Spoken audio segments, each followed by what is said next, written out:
Okay, in studio today, we have Rick from Brite Innovators. So why don't you tell everybody, all of our viewers, the history of the company, where you guys came from, and what you guys do? Absolutely. Well, we started back in 2010 as the Tech Belt Energy Innovation Center, which is a very long name. And so the organization was really founded on the idea that energy innovation was happening in the Mahoning Valley and that there was opportunities to commercialize new products in the space. I was hired in 2017. The first thing that I did was rebrand the name of the company. Okay. So from that standpoint, but now we are Brite, which is very exciting. And we have a 37,000 square foot facility in downtown Warren, focused on helping innovators get to the next step of commercialization. Sometimes that looks like using our research labs. Sometimes that looks like prototyping capabilities in our makerspace. Sometimes it looks like hanging out at the brewery. So are you majority manufacturing? Are you majority lab work? Or where's your... Yeah, it's a great question. So about 80% of our companies are making physical products. So very real, tangible things in the energy revolution that are, focused on grid resiliency, battery technology, mobility technology, all that great stuff. The majority of our programs are actually virtual, so we serve the entire state of Ohio, about 80 companies right now. Our physical location, as I said, is in downtown Warren. We do a lot of workforce development in that space as well. So Altium and others have utilized our space, whether it's for like an innovation day or coming in and utilizing our space for training or negotiations or any of that kind of stuff. So it's really cool to be able to have that space in downtown Warren. What we always kind of joke about and talk about is like, in Warren, when you get downtown and you're in our space, and we've had companies move from Princeton, New Jersey, and other places across the country to be in downtown Warren. But when you go out into the neighborhood, it's, hey, there's Nova Coffee, there's Beautiful World, there's all these great restaurants and stuff that's walkable in this downtown.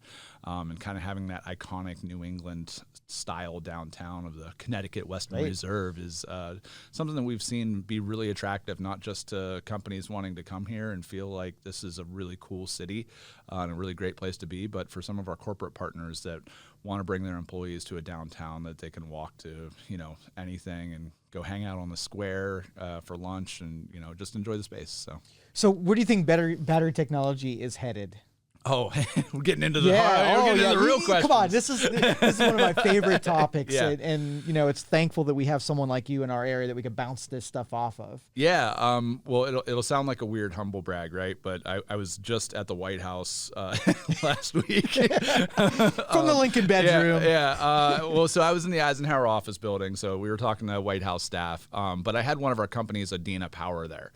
Adena is this really cool technology. It's frankly salt and iron, and it's a battery technology. And they've taken some things from fuel cells and they've taken some things from batteries and kind of put it together in this solid state battery that, when we're looking at the future, and I think we learned a couple of things over the last couple of years, like during the pandemic, it's important to make sure that supply chain is more Americanized, that we have access to critical materials, all of that good stuff.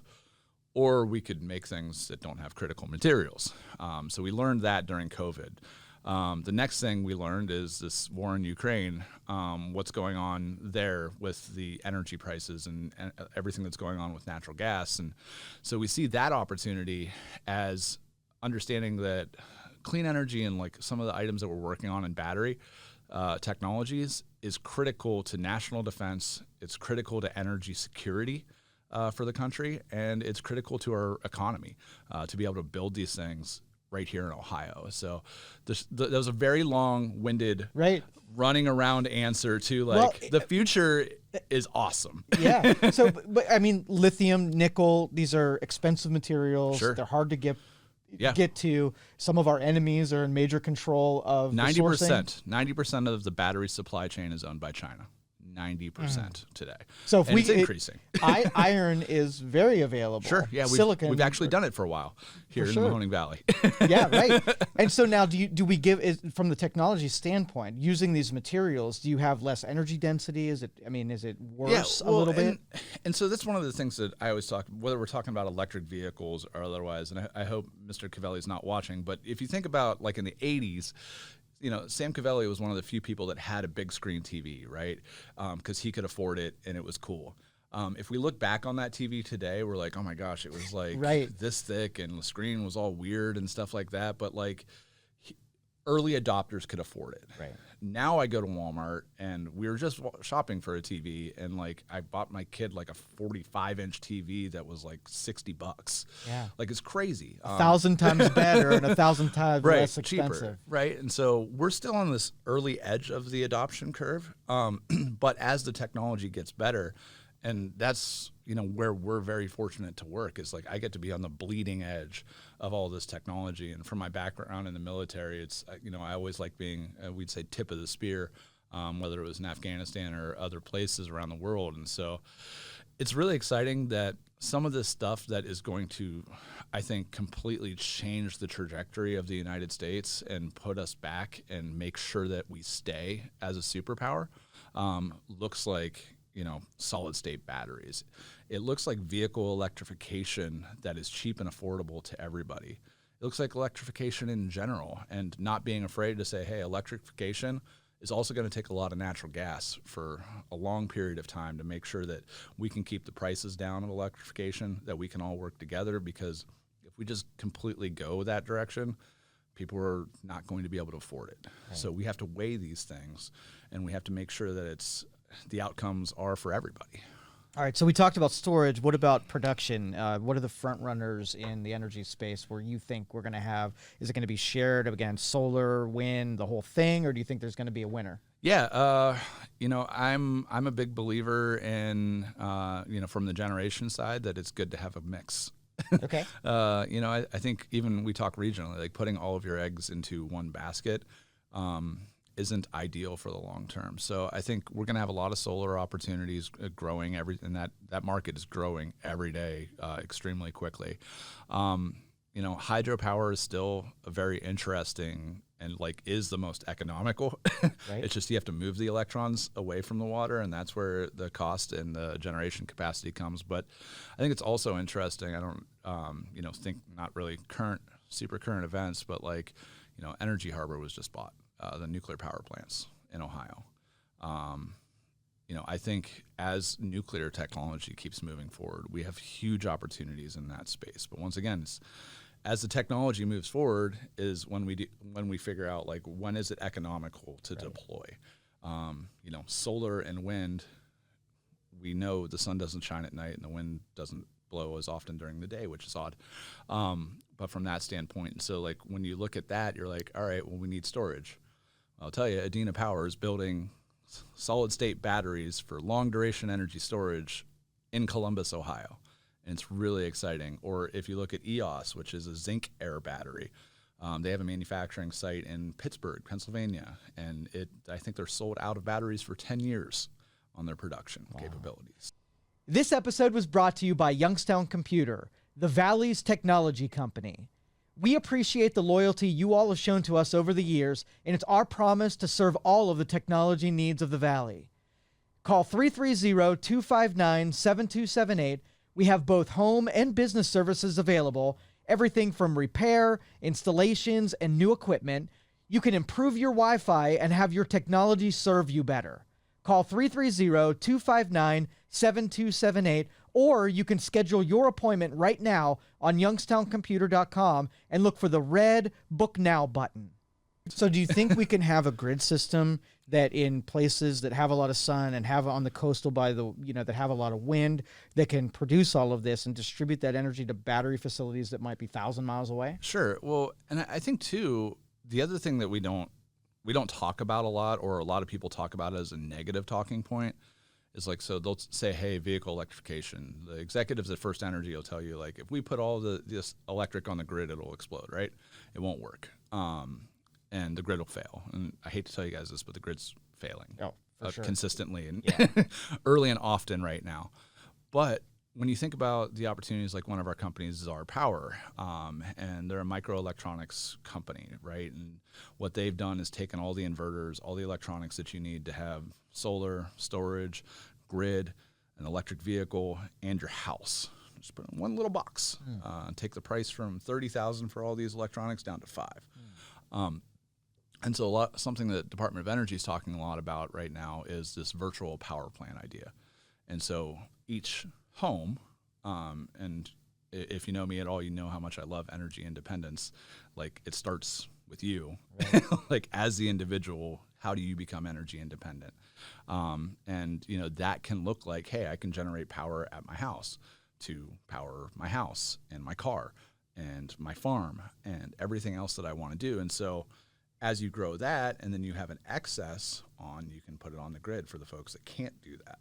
And then you can distribute generation. And that's where this virtual power plant idea comes into mind, as us more rural folks like myself have this opportunity to be able to generate power. So you join the grid, and you actually are a participant in the grid 100%. at that point. Yeah. And so, you know, I think that's what it looks like. And that's kind of the democratization of energy, is how are individuals interacting in this space, and like, what is the user experience of the individual with the utility, because we're still doing utilities the same way we did in the 1920s. You know, it's pay, but the utility gets like their rate, which is like 5 to 7% on whatever they do. Right. Like, it just doesn't matter. So they're not incentivized to participate. They're not incentivized to do anything creative, at least here in Ohio.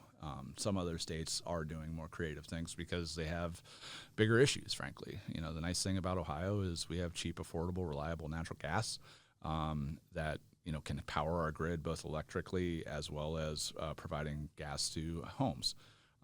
You know, I think we're going to see that shift from gas to homes go away, just because there's a lot of things in my home. My home's fully electric, bought it that way. I don't have a gas bill, don't have a gas hookup. And I haven't noticed a difference, and my electric bill is about the same as it was when I lived in a previous house that I had gas hookup. As all of these technologies are getting more efficient, it reduces the electric load. And so you're kind of moving in that direction. Yeah, we watched for a while, like when light bulbs went from 60 watts down to 13 watts. And so these had the natural tendency to get more efficient, even if they're, you know, we didn't have electricity spike to 25 cents a kilowatt hour, and we still got more efficient just because that was technology that innovated us there.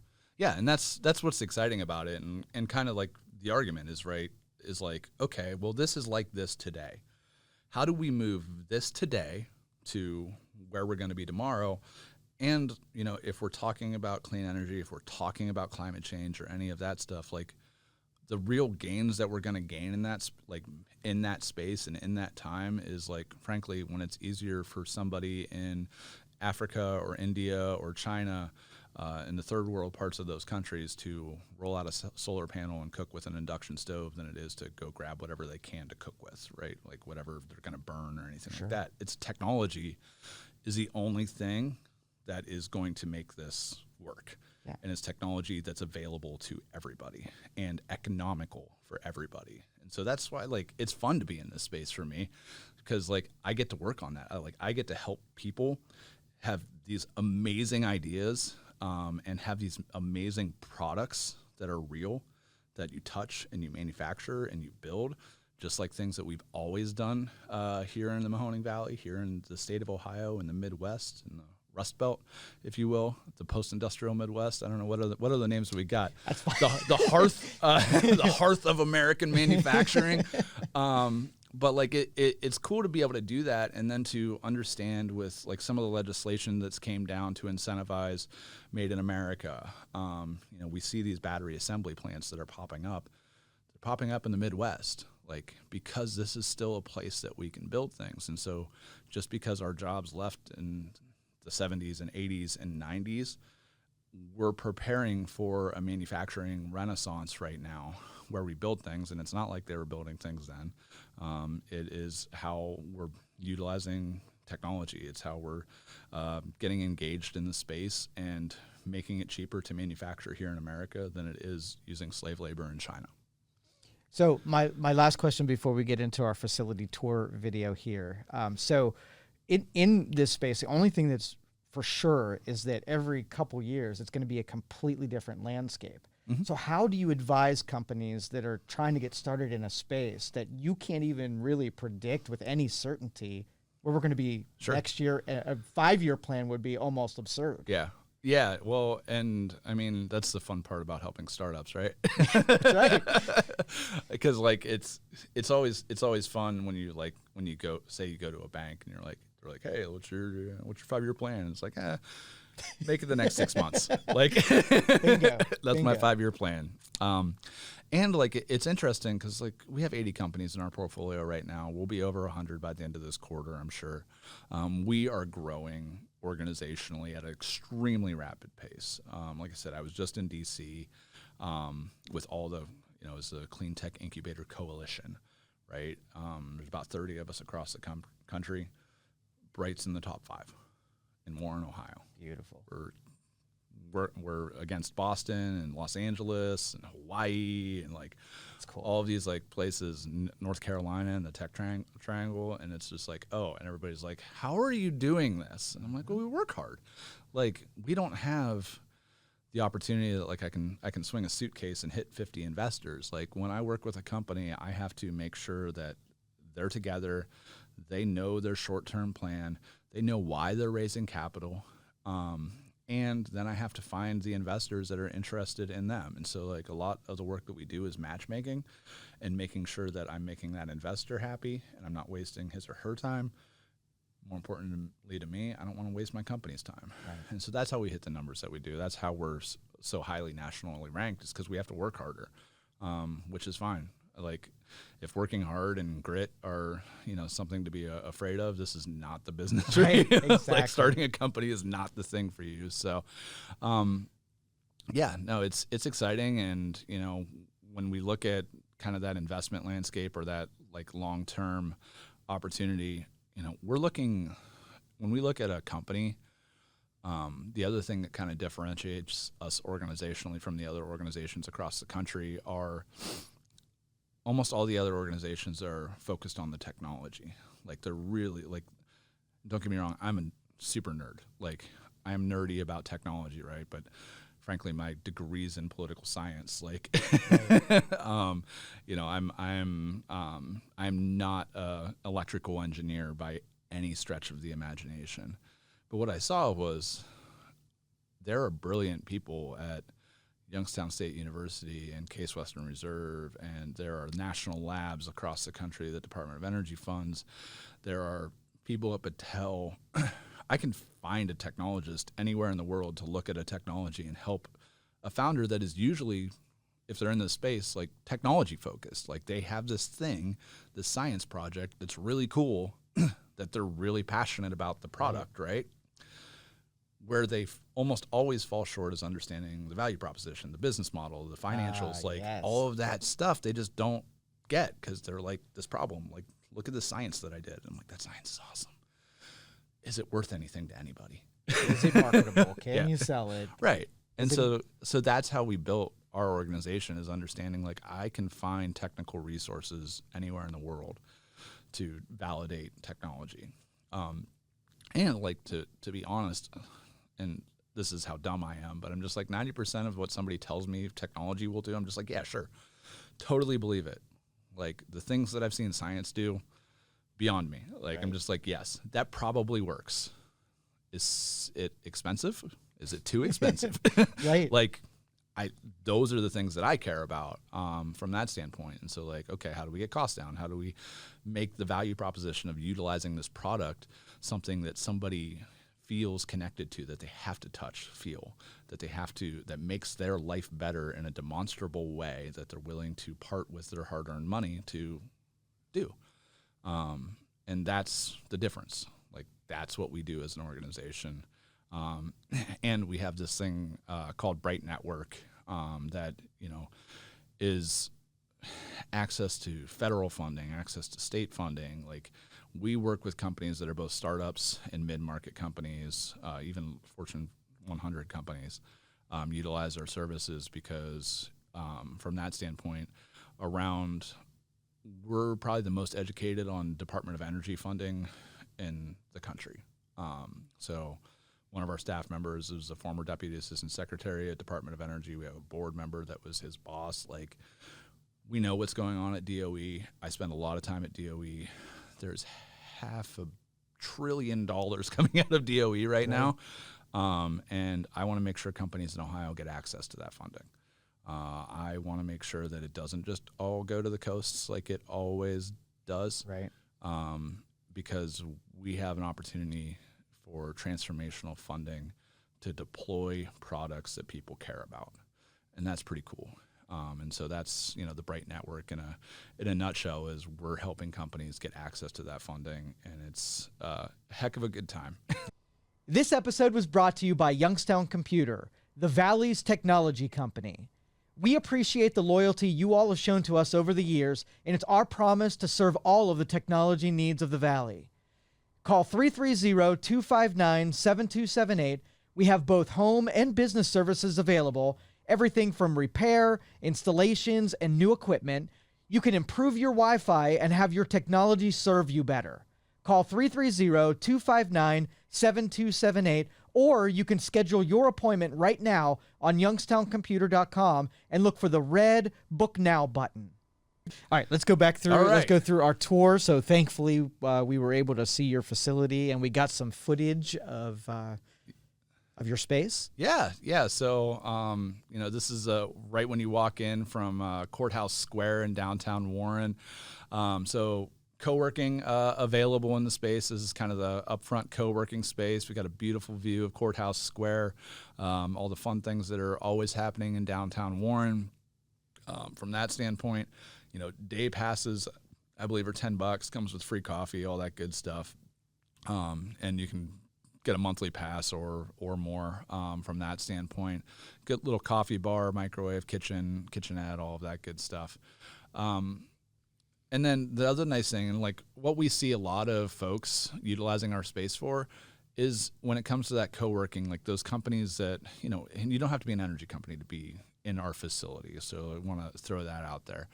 But we have conference rooms available. So like say you're, a newer company and you're, in the space and you're like, hey, instead of going to the coffee shop, I want to meet a potential client in a professional building that, has somebody greeting somebody when they walk in, that I can take my potential client to a conference room, all of that good stuff. And so we're kind of walking through the main space there where we have a lot of events in the local community. We actually have a venture capital firm, Megajoule Ventures, that was in that room before, that invests in a lot of our portfolio, which is exciting.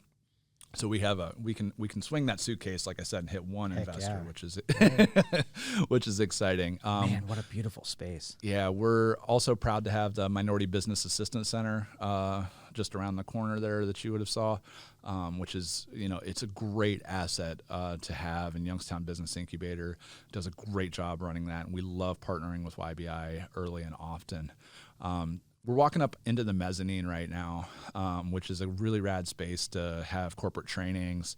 As I mentioned, Altium was in this space. They had, 80 employees. Their first week of work was usually at Brite while they were building the plant. So they were learning about battery technologies, kind of the basics and all of that stuff. Which was cool to like have that in that space. And, also the one thing that we learned is, our space isn't that old, but it wasn't designed to have 100 some people in it Right. at any given time. And so we're really excited. We've applied for some state and federal funding to be able to do a remodel to make sure that this space is 100% awesome and accessible to everybody. This is our small research lab, so it's a really cool space as well, and we have people that all over that utilize it. What you just saw on the screen was some picking boards, so you can create circuit boards in our space, which is cool. And we have a couple of companies that utilize the circuit boards, circuit board creation there. Company right here, we have a small clean room. So Petra Power is one of our companies. It's a super cool company. I mentioned the founder came from Princeton, New Jersey. He was getting his doctorate at Princeton, and I met him at something, and he was like, hey, I've got some NASA technology that I'm trying to commercialize. And I was like, why don't you move to Warren? And he did. Wow. And so, he's been him and his co-founder have been utilizing our lab for the last about a year and a half. And they just landed a $2 million defense contract. So, good thing happening. They are now moving out of our lab and moving into a manufacturing site. We'll be hiring about 30 employees and all good paying jobs and exactly like what we want to see happen. Also have a really cool photovoltaic company that's doing new technologies around solar panels. And so they're doing a lot of their testing at night in this wet lab here. I have no idea what that thing does, but it looks really cool. It's like spinning a magnet of water and water. Looks mixing, I guess. Yeah, I'll go with mixing. Yeah. So this is our IoT room. So we have a really great partnership with YBI called Viati. And so we can do testing of IoT devices here. So it's RF testing, so testing the radio frequencies. But the more powerful thing, as you probably noticed, we care a lot about batteries. And so we can test sensor batteries. They're hundreds of thousands of times, charge, discharge, all that. How much power does it take to send a single signal? Okay. Which is harder to say than you would think it would be. And so we've done that for several companies. Prototyping is important to us as well. As I mentioned, 80% of our companies are kind of hard tech and they're building something. So being able to quickly, create a prototype, create a box for your thing is something we do. And we love that we were able to buy these from a local company in Youngstown, some of these 3D printers. So really cool to have that partnership as well. And then in the corner, we're going to pan by, I think, but we do battery testing in this corner. And so really cool. This is a grid simulator that we just saw there. But battery testing, we can do anything, as I mentioned, down to a sensor battery, all the way up to an electric vehicle battery that we test in our facility. And so this is some of that equipment that we utilize to do that. And yeah, it's really exciting, and we found a real niche for that work and for folks to be able to come in and utilize it. One of the coolest things during the pandemic, a lot of the national labs shut down, all of them shut down during the pandemic. And we, being a small organization, was like, well, if our lab director wants to come in and do some testing, and he's the only person in the building, that's probably okay. We had a professor from Carnegie Mellon test his drone batteries. So he was looking at new chemistries for drone batteries. So he was like in his home lab making these batteries, and he would ship it to us. We set up cameras and all of the data so he could see it directly. And he was joking, like, I'm sitting here on my couch testing batteries, like, 50 miles away. And so that guy's actually started a couple companies out of Carnegie Mellon, and utilizing some of the tests that he did in our batteries that is, I think one of his companies might have just hit unicorn status, which is pretty rad to think that we were a part of that.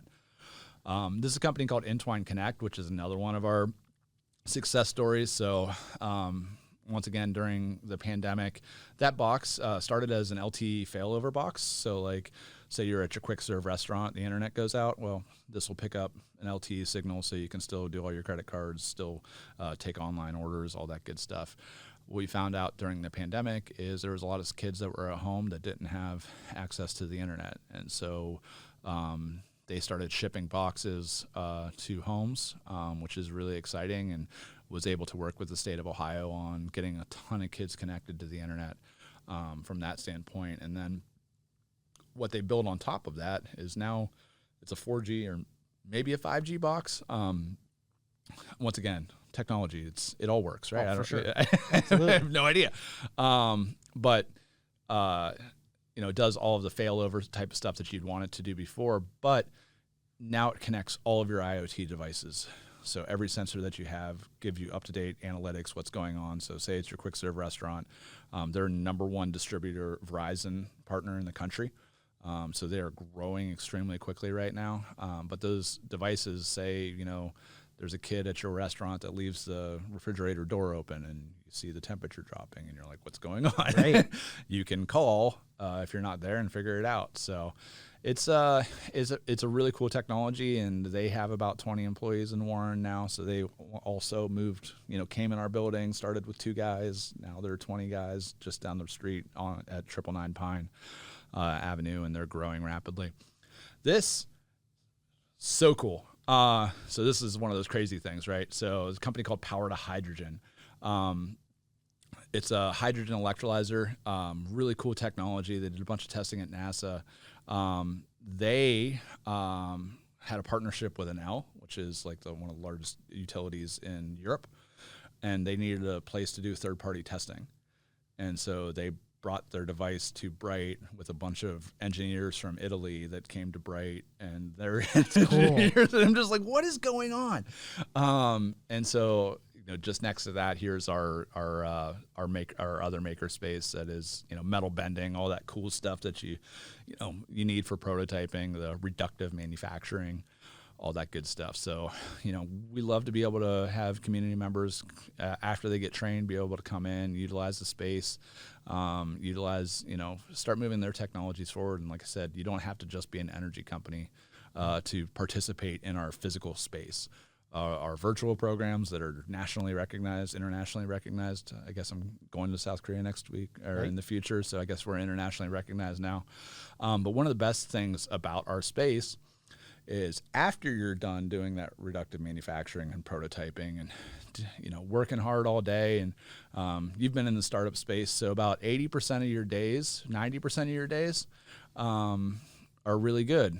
That's a joke. 90% of your days are horrible. This is really hard work, and it's a good idea to be able to go downstairs and have a beer. At Modern Methods, and then 10% of your days are really good, and it's also potentially a good idea to go downstairs and have a beer. So, and celebrate those wins. So we're really, really fortunate to have Modern Methods in our facility. We're right on David Grohl Alley, so like that's the other thing that we see when companies across the country are looking at Ohio, and they're like, you guys have like everything that we have on the coasts, and it's cool, and like your people are nice, which is super bizarre, and I'm still terrified. They're all like waiting for the other shoe to drop from that standpoint. But we have cool spaces, and we have cool entrepreneurs that are like building really amazing, important things. And, I wouldn't be in this job if it wasn't for Adam Keck, who started Modern Methods Brewery. He really was one of the people that convinced me to come back home. I'm from the Mahoning Valley, and I was working all over the place and living in the Akron area, but I had a very successful consulting firm. And, he was talking about how cool Warren was, and there was an open job at the Tech Belt Energy Innovation Center, and I should consider it. And rest is history, yeah. as they say. So, it's been really cool to watch Modern Methods grow and all the great things that they're doing, and just how having talented young people that have a vision and want to do something great. Seeing the opportunity where folks in the city embrace that, and not only embrace it but support it. And so I always joked with Adam, he's got 50 people on his cap table on his brewery, and I'm like, dude, that's horrible, that's terrifying. And he's like, no, they're all invested, like they're invested in our future. And it's cool, and it's really cool to see that. And so the other reason I worked there is Dave Grohl was by far my favorite musician of all time. Hands down, not even close. And when I found out that it was on Dave Grohl Alley, I was like, how can I say no? That's it. So now you get to see the alley dedicated and paying homage to Dave Grohl. Yeah. So I get to walk out of work every day and see my favorite musician's face. And maybe one day we'll have him down for a show. So I've got to meet him a couple times as well, which is just crazy. And what you're going through right now is some of our private offices, but this conference room is really cool. It's one of our training rooms, and it overlooks Courthouse Square, and so folks rent this all the time. Once again, when we do innovation days, bring in corporates, and we help them think through what their next product's going to be, and help their. So this is second floor of the building, then? Okay, gotcha.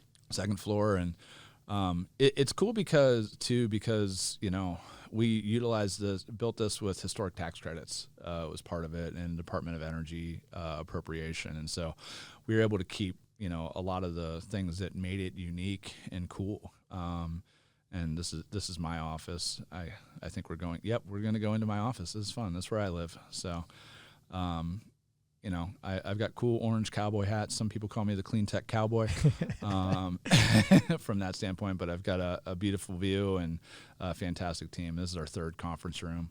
from that standpoint. So yeah, no, it's like I said, it's a really rad space, and I think what Brite does better than most organizations is we really build community.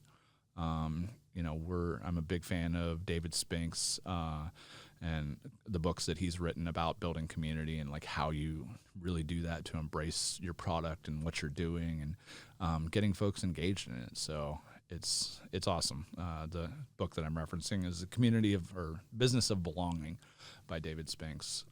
Is cool, and it's cool. Like that thing was a conference that we did in 2019. Where we had the CEO of Hyperion Motors, we had an executive from Tesla, we had Steve Burns from Lordstown Motors when he was running that organization, like all coming to Warren, Ohio. Beautiful. Like, and it's just, when we talk about this Voltage Valley thing, like, I don't think everybody understands like the national prominence that we have. Like, not that we're trying to get, that we have. That's awesome. Not every community gets a $2.3 billion battery plant, right, that is building all the batteries for the new Hummer EVs and Cadillac and all of that. Like, that's cool. And that's jobs. And speaking of like those jobs, so I mentioned those folks were on our mezzanine for their first week of work.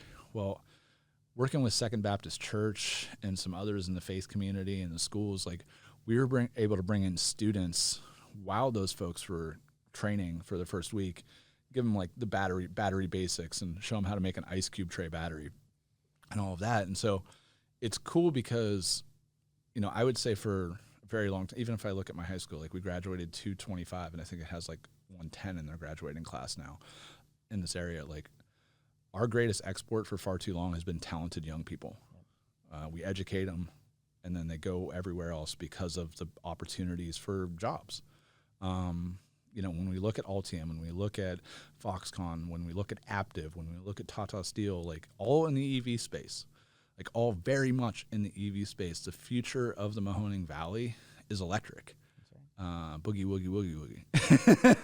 All right, Rick, so why don't you tell our viewers if they want to support you or check out your facility, give all your information away. Yeah, so www.brite.org, that's BRITE.org. You can catch our website there.